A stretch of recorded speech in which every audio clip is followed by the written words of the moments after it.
आधुनिक मिस्र के लक्सर शहर के सामने नील नदी के पश्चिमी तट पर दो विशाल पत्थर की मूर्तियां हैं, जिन्हें कोलोसी ओन ऑफ मेमनोन के नाम जाना जाता है। लगभग 60 फीट ऊंची ये रहस्यमयी मूर्तियां प्राचीन मिस्र के फिरौन राजा अमेनहोटेप तृतीय की हैं, जिनको सिंगिंग स्टैच्यू के रूप में भी जाना जाता है, क्योंकि कहा जाता है कि हर सुबह सूरज की किरणों से टकराने पर उनसे संगीतमय ध्वनि निकलती थी। मेमनोन की कोलोसी फिरौन अमेनहोटेप तृतीय की दो विशाल पत्थर की मूर्तियां हैं, जो थेबन नेक्रोपोलिस के सबसे बड़े मंदिर अमेनहोटेप तृतीय के खंडहर शवगृह मंदिर के सामने खड़ी हैं। वे 1350 ईसा पूर्व से अस्तित्व में हैं और प्राचीन यूनानियों और रोमनों के साथ साथ शुरुआती आधुनिक यात्रियों और मिस्र विज्ञानियों के लिए भी अच्छी तरह से जाने जाते थे।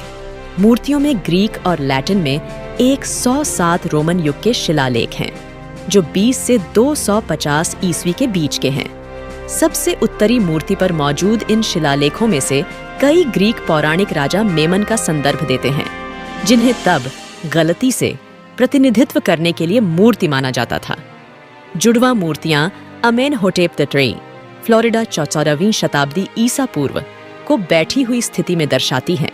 उसके हाथ उसके घुटनों पर आराम कर रहे हैं और उसकी निगाहें पूर्व की ओर वास्तव में आधुनिक दिशा में ईएसआई नदी की ओर हैं।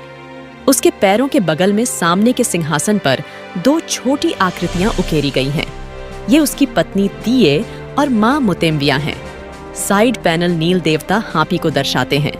फिरौन अमेनहोटेप तृतीय की दो विशाल पत्थर की मूर्तियां 1350 ईसा पूर्व में बनकर तैयार हुईं, जो एक मंदिर के सामने खड़ी थीं, लेकिन 1200 ईसा पूर्व भूकंप से डैमेज हो गईं।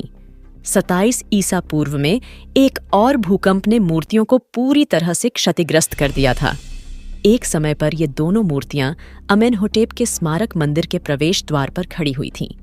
कभी ये मंदिर भव्य हुआ करता था, लेकिन भूकंपों से तहस नहस होने के बाद आज सिर्फ उसके कुछ ही अवशेष बचे हैं। इन मूर्तियों को लेकर एक दिलचस्प किंवदंती है। 27 ईसा पूर्व में जब भूकंप ने मूर्तियों को क्षतिग्रस्त कर दिया, इसके टूटने के बाद इन मूर्तियों के हिस्सों में से एक अजीब संगीतमय ध्वनि आने लगी, जो आमतौर पर सूर्योदय के समय होती थी। इसलिए शुरुआती ग्रीक और रोमन पर्यटक जो यहाँ ध्वनि सुनने आए थे, उन्होंने मूर्ति को मेमनोन नाम दिया। सिंगिंग स्टैच्यू का सबसे पहला लिखित संदर्भ ग्रीक इतिहासकार और भूगोलवेत्ता स्ट्रैबो से मिलता है, जिन्होंने 20 ईसा पूर्व में एक यात्रा के दौरान ध्वनि सुनने का दावा किया था। स्ट्रैबो ने कहा कि यह एक झटके की तरह लग रहा था। दूसरी सदी के यूनानी यात्री और भूगोलवेत्ता पौसानियास ने इसकी तुलना वीणा के तार के टूटने से की। अन्य कुछ लोगों ने इनसे निकलने वाली आवाज को पीतल पर चोट करने से उत्पन्न ध्वनि या सीटी बजाने जैसी बताया। फिर 199 ईस्वी के आसपास रोमन सम्राट सेप्टिमियस सेवेरस ने मूर्तियां करवाई और फिर उसके बाद उनमें से निकलने वाली आवाज को कभी नहीं सुना गया। दोस्तों, इसी तरह की इंटरेस्टिंग वीडियोस देखने के लिए हमारे YouTube चैनल ग्लोबल थिंक को सब्सक्राइब जरूर करें और हाँ, बेल बटन को दबाना ना भूलें, ताकि आपको आने वाली वीडियो की जानकारी मिल सके। वीडियो देखने के लिए थैंक यू सो मच।